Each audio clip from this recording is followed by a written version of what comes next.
बिस्मिल्लाहिर्रहमानिर्रहीम। अस्सलाम वालेकुम। आज हम पढ़ेंगे Newton's laws of motion, chapter number 3। और चैप्टर का नाम क्या है जी? डायनामिक्स। और टॉपिक नेम है Newton's laws of motion, Newton के मोशन के कवानीन। तो सबसे पहले 1687 में न्यूटन ने अपने जो मोशन के मतलब लॉज हैं, कवानीन है, उनको इजाद किया। कब इजाद किया? जब उसने फिजिकल ऑब्जेक्ट्स के मतलब बहुत से फिजिकल ऑब्जेक्ट्स की मोशन के मतलब वो स्टडी कर रहा था। तो उस वक़्त उसने अपने 3 लॉज जो हैं वो इन्वेंट किए और इसको अपनी book mathematical principle of natural philosophy में उसने लिखा। अब न्यूटन के मोशन के कवानीन होते क्या हैं? सबसे पहले हम फर्स्ट लॉ देख लेते हैं। टोटल इसने 3 लॉ पेश किए। सबसे पहले फर्स्ट लॉ देख लेते हैं जी। फर्स्ट लॉ में इसने क्या दिया हुआ है?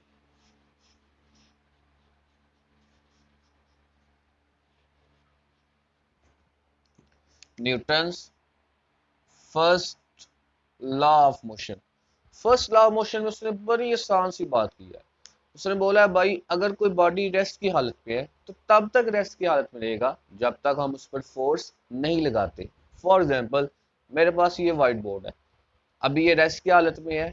जब तक मैं इस पर फोर्स लगाकर उसको एक जगह से दूसरी जगह लेकर नहीं जाता, तब तक ये इसी हालत में इसी जगह पड़ा रहेगा, चाहे महीनों गुजर जाए चाहे सालों गुजर जाए। बिल्कुल कॉमन सेंस की उसने बात की है, बिल्कुल दिमाग में उतरने वाली उसने बात की है कि जब भी किसी बॉडी पर फोर्स लगाएंगे या उसको, अगर एक बॉडी रेस्ट की हालत में है तो उसको हम मूव करवाएंगे। मूव कब करवाएंगे? जब हम क्या लगाएंगे? फोर्स। क्योंकि फोर्स के बगैर बॉडी मूव नहीं करता। ये हमने इसी चैप्टर में सबसे पहला टॉपिक पढ़ा था, फोर्स। तो उसमें हमने ये पढ़ा था कि अगर हमने बॉडी को मूव करवाना है या बॉडी को रोकना है, दोनों सूरतों में किसकी जरूरत पड़ेगी? फोर्स की। तो अगर ये व्हाइट बोर्ड अभी यहाँ पर किस हालत में है? रेस्ट की हालत में। कब तक रेस्ट की हालत में रहेगा? जब तक मैं उसको उठाकर, यानी मेरा उठाना इस पर क्या लग रही है? फोर्स। जब तक मैं इसको फोर्स लगाकर एक जगह से दूसरी जगह लेकर नहीं जाता। इसी तरीके से अगर एक बॉडी मूव कर रही है तो तब तक मूव करेगी जब तक आप उस पर फोर्स लगाकर उस बॉडी को रोकते नहीं है। फॉर एग्जाम्पल, जिस तरह मैंने फोर्स वाली टॉपिक में एग्जाम्पल दी थी कि जब कोई बंदा किक लगाता है फुटबॉल को, तो बॉल जो है वो गोली के पास जाता है। गोली इसको क्या करता है? गोलकीपर उसको दोनों हाथों से इस तरह रोकता है। तो बेसिकली वो उस पर क्या लगा रहा है? एक फोर्स लगा रहा है। वो फोर्स कौन सी होगी?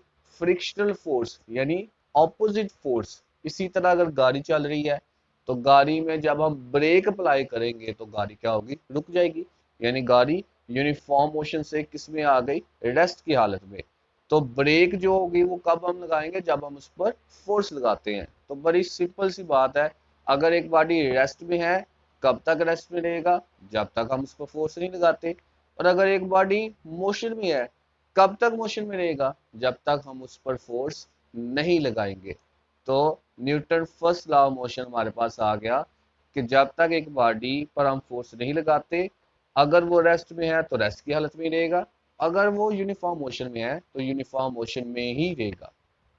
अब न्यूटन का जो फर्स्ट लॉ है, इसे हम लॉ ऑफ इनर्शिया भी कहते हैं, क्योंकि हमने इनर्शिया में पढ़ा था जब भी हम बॉडी पर फोर्स लगाएंगे तो बॉडी उसको क्या करेगा? रेजिस्ट करेगा। इसी तरीके से Newton first law of motion में भी हम फोर्स का ही जिक्र करते हैं। तो यहां पर भी बॉडी में क्या होगी? रेजिस्टेंस शो होगी। तो इस मुनासबत से चूंकि ये इनर्शिया से रिलेट कर रहा है, इसलिए हम इसको क्या कहते हैं? Law of inertia. तो आपने इसको याद कितना करना है वो देख लें। सबसे पहले आपने क्या करना है जी? इसकी डेफिनेशन लिखनी है। डेफिनेशन क्या है?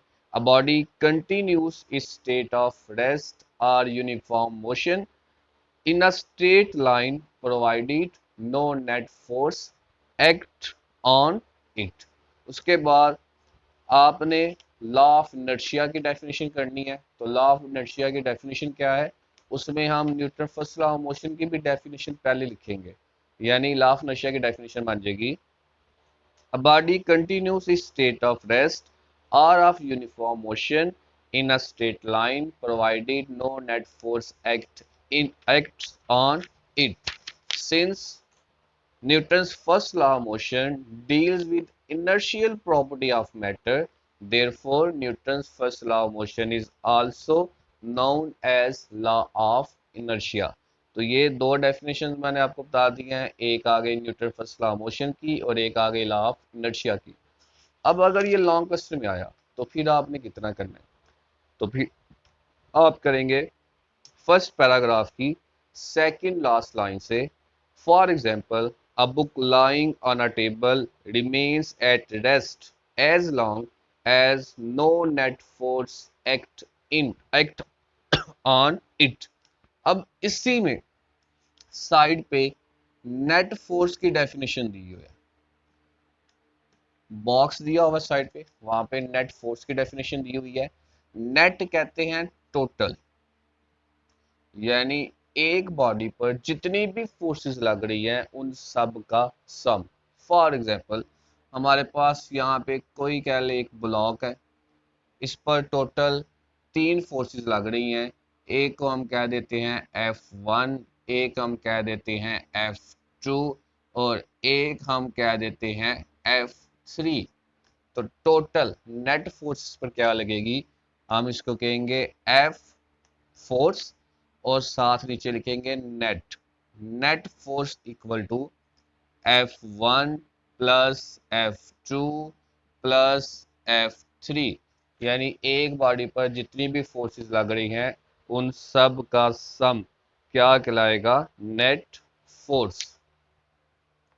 अब उसके बाद आगे second paragraph, second last line, second paragraph second line से, A ball rolled on a rough ground stops earlier। अगर एक गेंद है वो रफ ग्राउंड पर, खुरदरी जगह पर वो रोल कर रहा है, यानी हम इसको इस तरह फेंकते हैं तो वो जल्दी रुक जाएगा, और अगर हम इसको एक प्लेन सरफेस पर फेंकते हैं तो वो लेट रुकेगा, क्योंकि रोलिंग जो रफ सरफेस है उसमें फ्रिक्शन ज़्यादा होती है और प्लेन सरफेस में फ्रिक्शन क्या होती है, कम। That rolled or a smooth or ball rolled on a rough ground stops earlier than that rolled on a smooth ground। It is because rough surface offer greater friction। यहां तक आप इसका फिर long में करेंगे। उसके बाद ये आ गया Newton second law of motion, जो हमने फर्स्ट लॉ में पढ़ा। फर्स्ट लॉ में हमने पढ़ा कि जब हम बॉडी पर फोर्स लगाएंगे तो बॉडी मूव करेगा अगर वो रेस्ट की हालत में है। सेकंड लॉ ऑफ मोशन में क्या है, सेकंड लॉ ऑफ मोशन में भी उसने फर्स्ट लॉ ऑफ मोशन को आगे एक्सप्लेन किया हुआ है। मसलन हमारे पास एक बॉडी है, हम इस पर फोर्स लगाते हैं, तो जब हम बॉडी पर फोर्स लगाएंगे तो पहले अगर बॉडी की वेलोसिटी 20 है तो बॉडी यहाँ तक जब आएगा तो उसकी वेलोसिटी क्या हो गई है, 40।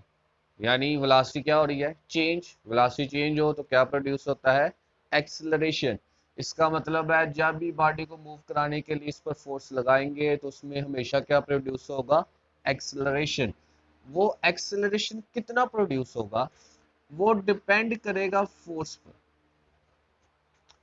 अगर मैं इस पर ज्यादा फोर्स लगाता हूं तो उसमें ज्यादा एक्सेलरेशन प्रोड्यूस होगा, और अगर मैं इस पर कम फोर्स लगाता हूं तो उसमें कम एक्सेलरेशन प्रोड्यूस होगा। जिस तरह आप मार्कर की एग्जांपल ले लें, मैं मार्कर को 20 न्यूटन फोर्स से इस तरह फेंकता हूं तो ये ज्यादा दूर जाएगा, इसका मतलब है इसमें एक्सेलरेशन क्या है, ज्यादा। इसी तरीके से अगर मैं मार्कर को 60 न्यूटन फोर्स से फेंकता हूँ तो अब ये उससे भी ज्यादा दूर जाएगा, तो इसका मतलब है अब इसमें एक्सेलरेशन जो होगा वो इस पहले वाले की सूरत में ज्यादा प्रोड्यूस होगा। तो एक्सेलरेशन डिपेंड करता है फोर्स पे कि हम कितनी फोर्स लगा रहे हैं। दूसरा, acceleration also depend upon mass. Acceleration mass पे भी डिपेंड करता है। मसलन ये वाली एग्जांपल ले लो कि मैं इसको 20 न्यूटन की फोर्स से इस तरह फेंकता हूं तो ये ज्यादा मूव करता है, और अगर 20 न्यूटन की फोर्स से इस वाइट बोर्ड को फेंकूंगा तो ये क्या करेगा, कम मूव करेगा।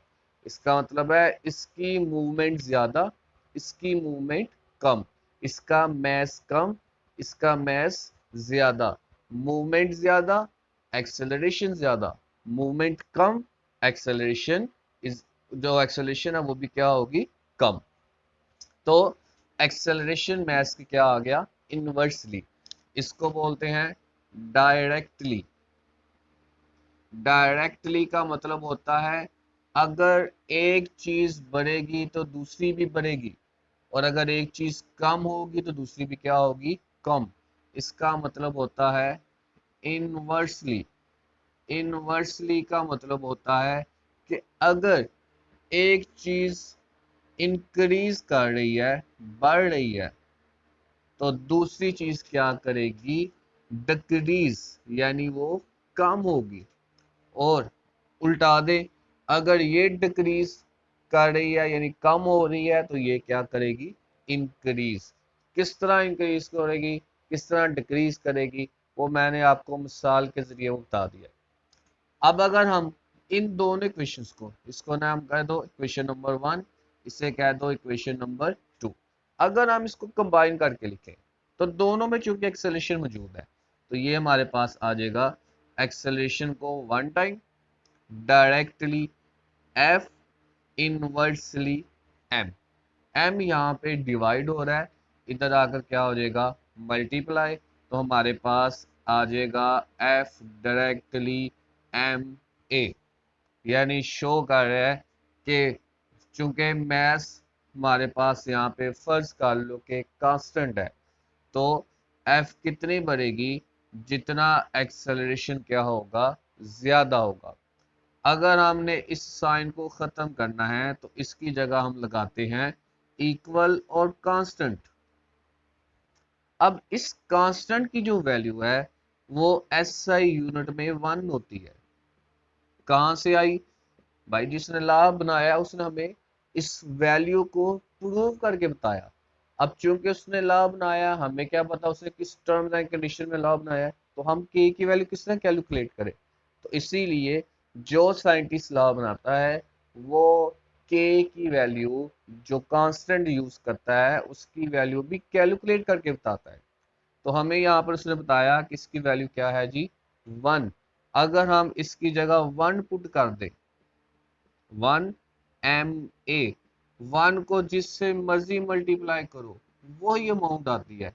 तो हमारे पास ये क्या आ गया, F इक्वल टू MA। अब इससे हम एक यूनिट की डेफिनेशन भी बना सकते हैं, यानी हम यहाँ से यूनिट भी निकाल सकते हैं।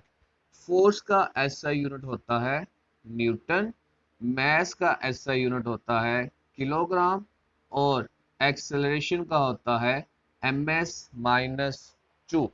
जब हम बात करते हैं किसी ऑब्जेक्ट की तो उसको मैस कम या ज़्यादा, उसका एक्सेलेशन कम या ज़्यादा की बात नहीं करते, हम सपोज कर लेते हैं कि वो 1 यूनिट की इक्वल है। तो यहीं से न्यूटन की डेफिनेशन बना देंगे कि अगर हमारे पास किसी बॉडी के ऊपर 1 न्यूटन फोर्स लगे, अगर उस बॉडी का मैस 1 किलोग्राम हो, और उस बॉडी का एक्सेलरेशन जो प्रोड्यूस होगा वो भी कितना होगा, 1 ms-2। लॉन्ग क्वेश्चन के तौर पर आता है, शुरू से लेकर एंड तक जितना भी ये टॉपिक है आपने सारा याद करना है। उसके बाद आपने डेफिनेशन में शॉर्ट में अक्सर न्यूटन सेकंड लॉ मोशन की डेफिनेशन या फिर न्यूटन की डेफिनेशन पूछ लेता है, तो वो आपने कितना करना है वो आप यहाँ से देखें अपनी बुक से। आपने यहाँ से देखना जी, न्यूटन सेकंड लॉ मोशन की डेफिनेशन पहले देख लें। When a net force acts on a body, it produces acceleration in the body in the direction of net force. The magnitude of this acceleration is directly proportional to net force acting on body and inversely proportional to its mass. इस definition के बाद आपने ये वाला साथ formula भी लिखना है। जब न्यूटन सेकंड लॉ मोशन के शॉर्ट में आएगा तो आपने क्या लिखना है जी, डेफिनेशन जो मैंने अभी पढ़ी है, उसके बाद आपने लिखना है F इक्वल टू MA। उसके बाद जो सेकंड डेफिनेशन है वो क्या है, Newton. 1 Newton is a force, जो मैंने आपको भी इधर बता दिया है। 1 Newton is a force that produce an acceleration of 1 ms-2 in the body of mass 1 kg। तो इसमें भी आपने न्यूटन की डेफिनेशन लिखनी है और उसके बाद न्यूटन का formula N equal to kg m s minus